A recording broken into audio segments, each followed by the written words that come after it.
La Société nationale des Québécoises et des Québécois de la région de Thetford est fière de vous présenter l'émission Appalaches en quelques mots.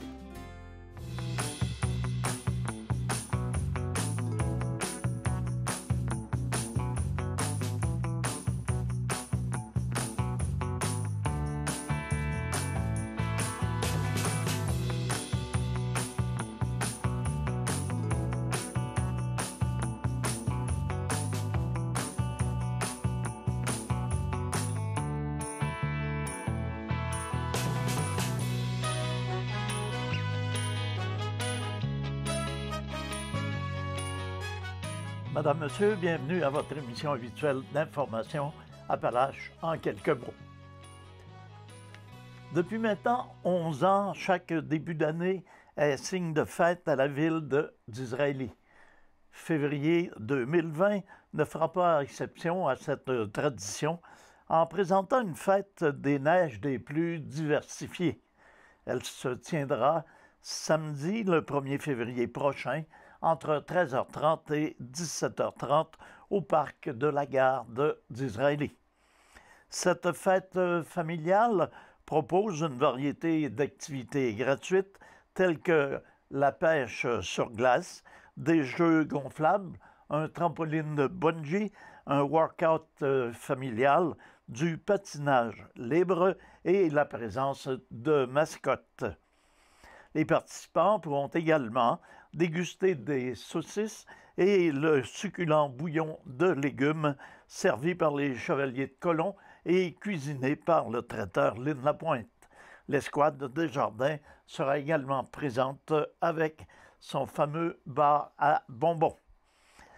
Vous ne pouvez passer à côté des activités offertes par les partenaires majeurs de l'événement, soit la zone jeunesse, paroisse d'Israëli, le workout familial de la ville d'Israëli et le feu d'artifice de la caisse Desjardins du Carrefour des Lacs qui sera présenté en clôture de cette fête à compter de 17h15 samedi le 1er février. Naturellement, cette fête ne pourrait avoir lieu sans l'aide des précieux donateurs, coups de pouce, partenaires ainsi que Partenaires Plus, dont la ville d'Israëli, Uniprix, la pharmacie Alexandre Dubrul, pharmacie Brunet, Stéphane Ouellette et Marilène Roy, François Jacques, député provincial de Mégantic, IGA Marché B. Gagnon, d'Israëli Chasse et Pêche, la Caisse des Jardins du Carrefour des Lacs, Énergère, la municipalité de la paroisse d'Israëli et la Maison des Jeunes du lac Elmer. Afin de s'assurer du bon déroulement de cette fête hivernale, l'implication de bénévoles est très importante pour la réussite de cette activité annuelle. Les gens font donc appel aux citoyens et citoyennes d'Israëli intéressés à s'impliquer à titre de bénévoles. Vous êtes invités à contacter Mme Kim Côté, coordonnatrice des loisirs, au 88 449 27 71 au poste 228 afin de connaître les tâches à accomplir.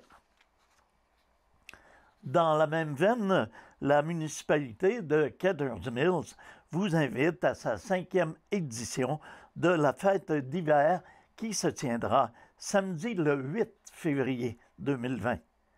Vous êtes invités à venir vivre de beaux moments en famille et entre amis lors de cet après-midi de fête rempli d'activités gratuites. Vous pourrez débuter la journée par une tournée du village en calèche en savourant un chocolat chaud. Dès 12h30, la patinoire sera ouverte pour le hockey, les cours de patinage et l'initiation au hockey. Vous pourrez également vous régaler de la tire d'érable sur la neige à 14h. De plus, des glissades spécialement aménagées feront le bonheur des enfants. Un service de cantine sera offert sur place Et pour terminer sur une note festive, le chansonnier Gaël Tivierge se produira de 15h à 18h. Vous êtes donc attendus en grand nombre et vous retrouvez la programmation complète sur la page Facebook ou sur le site de la municipalité de Kenners Mills. C'est donc un rendez-vous samedi 8 février à compter de 12h30 au parc municipal de l'endroit. Les nouveaux arrivants de la municipalité, ou plutôt de la MRC des Appalaches, sont invités à découvrir le mont Hadstock. En effet, la table de concertation régionale des nouveaux arrivants de la MRC des Appalaches invite les nouveaux arrivants à découvrir le 9 février prochain un joyau de la MRC, à savoir le mont Hadstock. Les nouveaux arrivants qui s'inscriront vont découvrir différentes activités offertes à la montagne. D'abord, en avant-midi, les participants pourront skier gratuitement. Pour les débutants désirant apprendre les rudiments du ski alpin, ils auront la possibilité de s'inscrire à un cours offert par des moniteurs. En après-midi, ils pourront, à leur choix, découvrir les plaisirs de la glissade sur tube à neige ou ceux de la raquette en sentier. Ces activités seront offertes gratuitement aux nouveaux arrivants car les frais de location d'équipement, les billets d'accès à la montagne, le cours de base seront assumés par la table de concertation régionale. Par contre, un dépôt de 20$ par personne sera exigé pour ceux qui nécessiteront la location d'équipement ou qui veulent obtenir un cours de ski. Ce dépôt devra se faire lors de l'inscription et sera remis le matin de l'activité. Pour le repas du midi, les gens ont le choix d'apporter leur repas de la maison ou encore de profiter d'un rabais de 15% offert sur place à la cafétéria. Nous avons en main un joyau pour la région à proximité des villes environnantes et nous sentons qu'il est important pour nous de faire connaître notre montagne et notre territoire à tous les nouveaux résidents de la MRC. Nous sommes plus qu'une montagne, nous sommes une station récréo-touristique 4 saisons qui offre une abondance d'activités de plein air. Nous souhaitons que ceux-ci adoptent notre territoire pour se sentir à la maison, de mentionner M. Mathieu Desmarais, directeur général de la coopérative de solidarité récréo-touristique du mont Hadstock. L'inscription pour cette activité est obligatoire et doit être faite avant le 4 février. On demande aux nouveaux arrivants, qu'ils proviennent du Québec ou de l'étranger, de réserver dès que possible leur place auprès de Mme France Vachon au 418 338 21 88 au poste 236. Rappelons que l'un des objectifs de la table de concertation régionale des nouveaux arrivants est d'organiser des activités et de faciliter l'intégration des personnes nouvellement arrivées, des couples ou des familles qui viennent s'installer dans la région. Cette activité, qui se déroulera le 9 février, est rendue possible grâce au soutien financier du gouvernement du Québec dans le cadre du programme Mobilisation Diversité du ministère de l'Immigration, de la Diversité et de l'Inclusion. Le comité organisateur du Carnaval des Jardins de Thetford désire confirmer à la population qu'une 9e édition sera bel et bien présentée en 2020. Par ailleurs, en raison des travaux présentement en cours sur le site du centre historique de la Mine King, l'événement sera présenté près du centre Mario Gosselin, et ce, entre le 20 et le 23 février prochain. Tous les détails ainsi que la programmation seront connus incessamment. Rappelons que le carnaval de Thetford est né à la suite de la consultation Vision Jeunesse 2011. Autre activité de neige au cours de cet hiver qui se poursuit, le Leucan est fier d'annoncer qu'une nouvelle montagne s'ajoute au défi Ski Leucan, présenté par Faire Place. Les skieurs et planchistes sont invités à venir dévaler les pentes du mont Hadstock samedi le 21 mars 2020 de 10h à 18h, et ce, comme mentionné, au mont Hadstock. Leucan est ravi d'annoncer que Faire Place, une entreprise de portes et fenêtres, devient le présentateur du défi Ski Leucan 2020.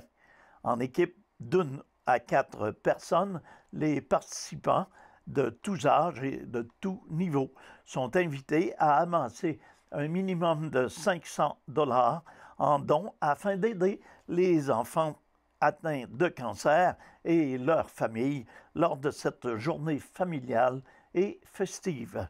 Le défi Ski Leucan, ce sont des heures de ski, de planche à neige ou de sport d'hiver sur 6 montagnes au Québec en soutien aux enfants atteints de cancer ainsi que leurs familles. Il s'agit d'une journée conviviale, familiale et participative à la portée des gens de tout âge. La montagne s'engage à vous faire vivre une journée mémorable avec de la musique, de l'animation, des kiosques gourmands et plus encore.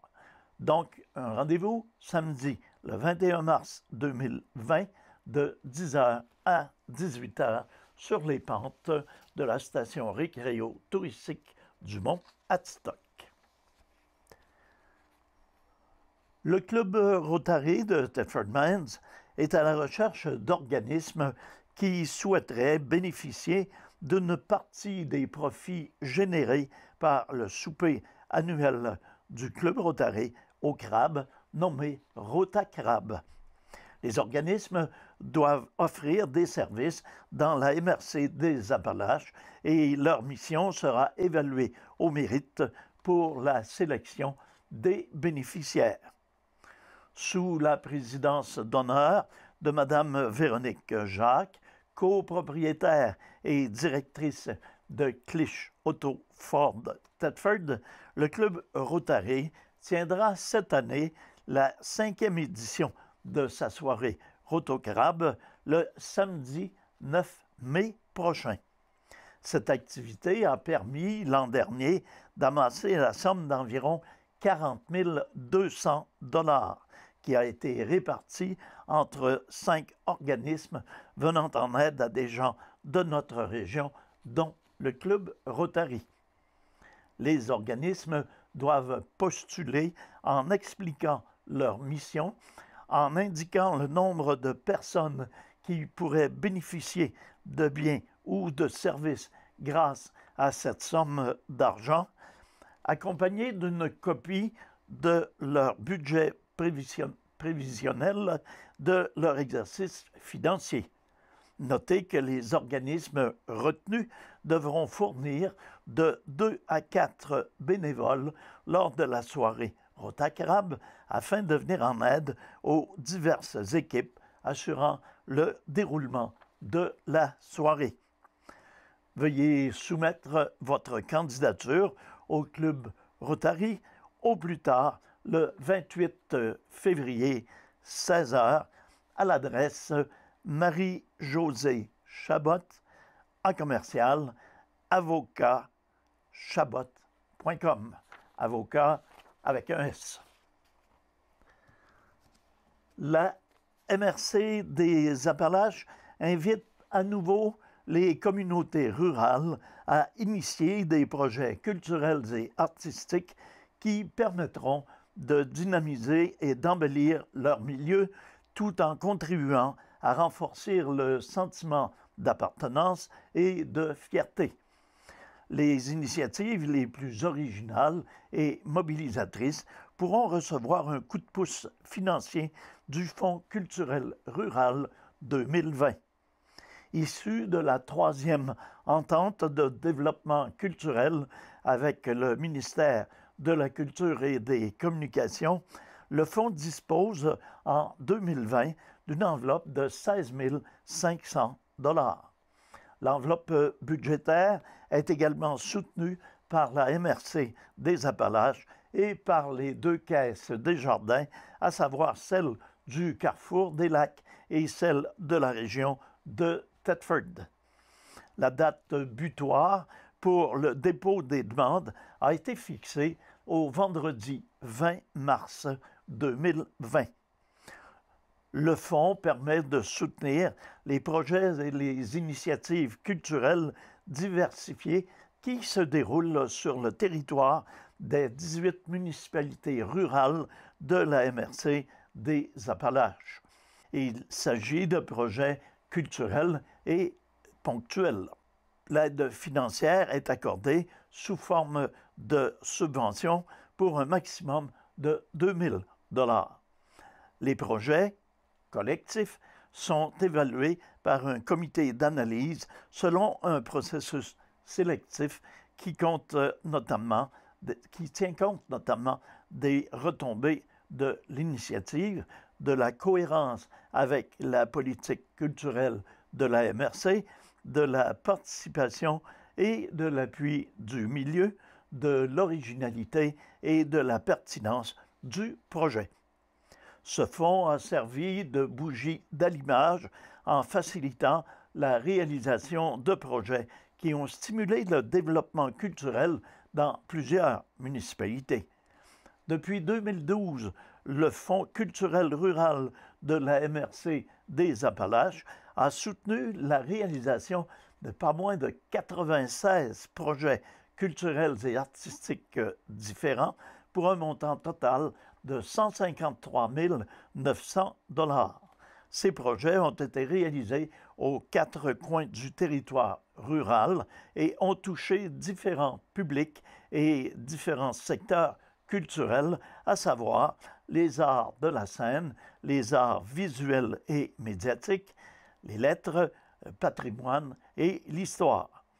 Dans plusieurs cas, les projets sont des initiatives citoyennes qui sollicitent l'appui de leur municipalité ou d'un organisme local pour réaliser tantôt une œuvre collective, tantôt un événement historique ou encore pour mettre en valeur les artistes locaux ou initier les gens à une nouvelle forme d'art.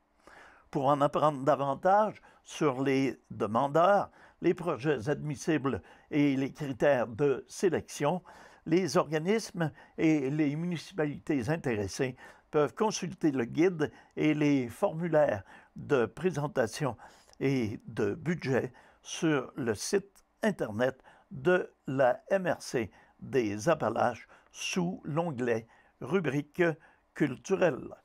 Les documents sont aussi disponibles auprès de Mme Louise Nadeau, conseillère en développement territorial à la MRC, qui pourra vous renseigner et, au besoin, vous aider à remplir le formulaire.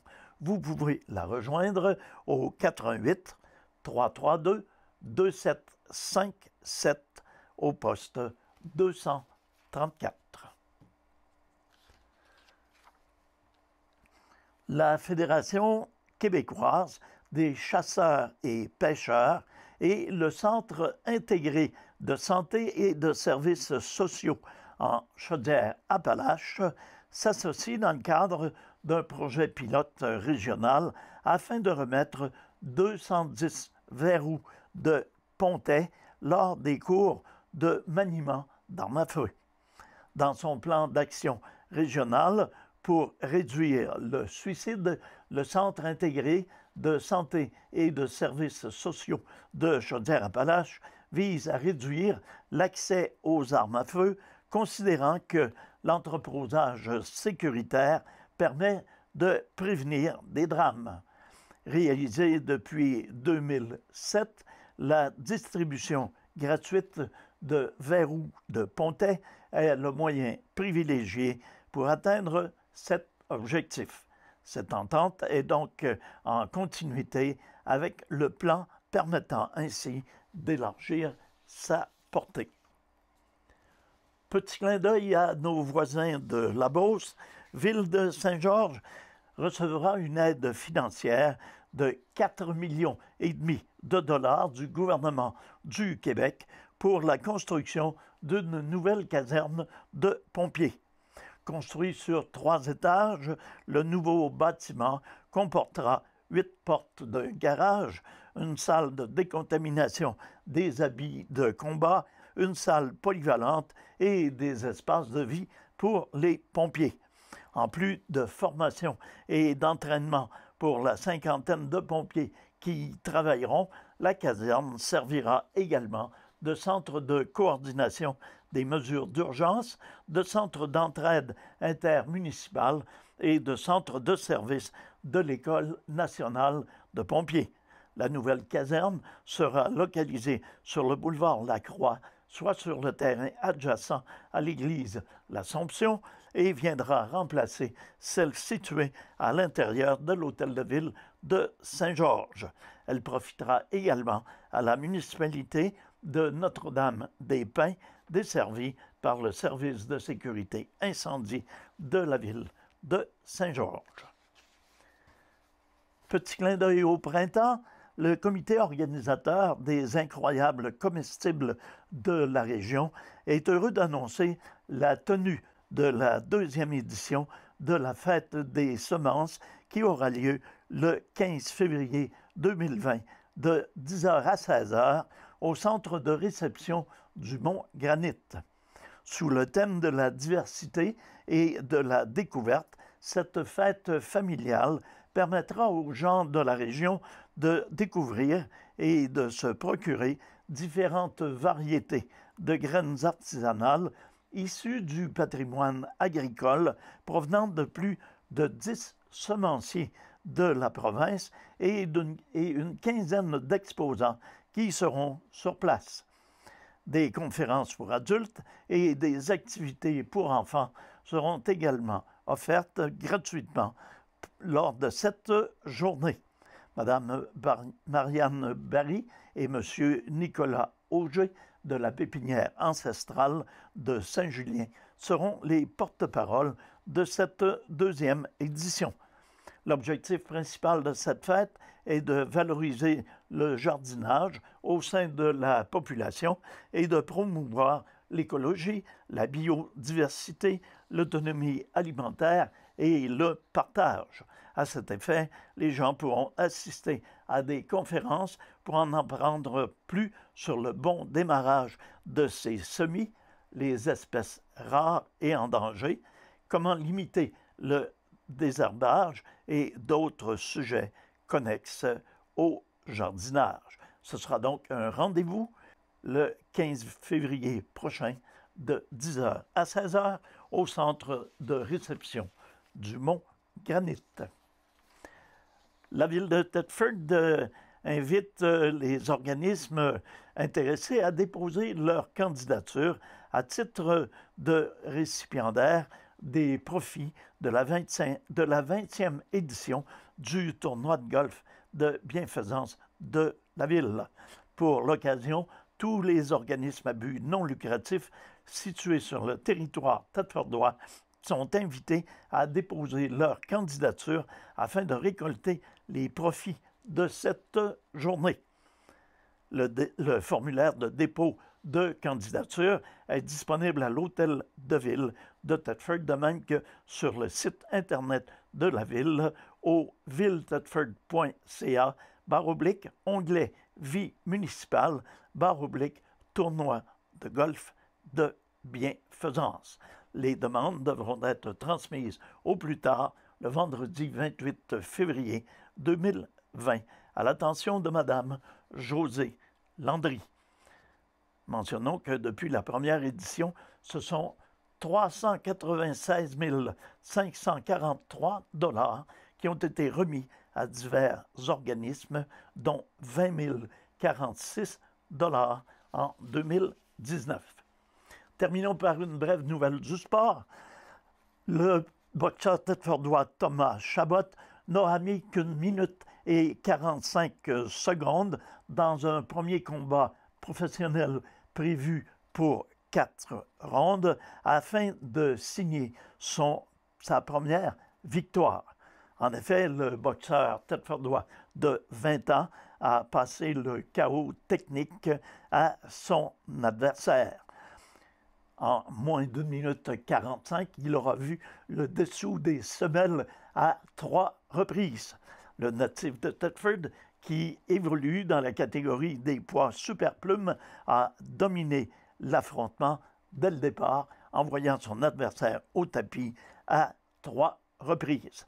Rappelons que le combat devait durer 4 rondes et il n'aura duré qu'une minute 45 secondes. Alors voilà, c'est ce qui met un terme à nos informations pour cette semaine. Je vous invite à être des nôtres la semaine prochaine pour un bulletin semblable. Merci d'avoir été des nôtres. Demeurez à l'écoute, notre programmation se poursuit. À toutes et à tous, une excellente semaine.